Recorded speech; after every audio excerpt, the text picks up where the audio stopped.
Would you rather cheat on the exam or fail the exam?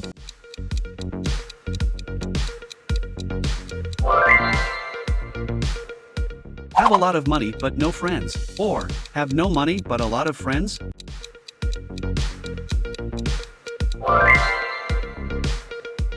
Spend all your money traveling the world, or have a really amazing house but never leave your hometown?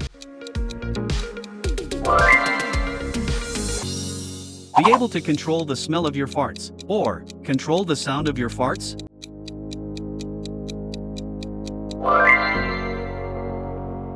Give the perfect gift, or receive it?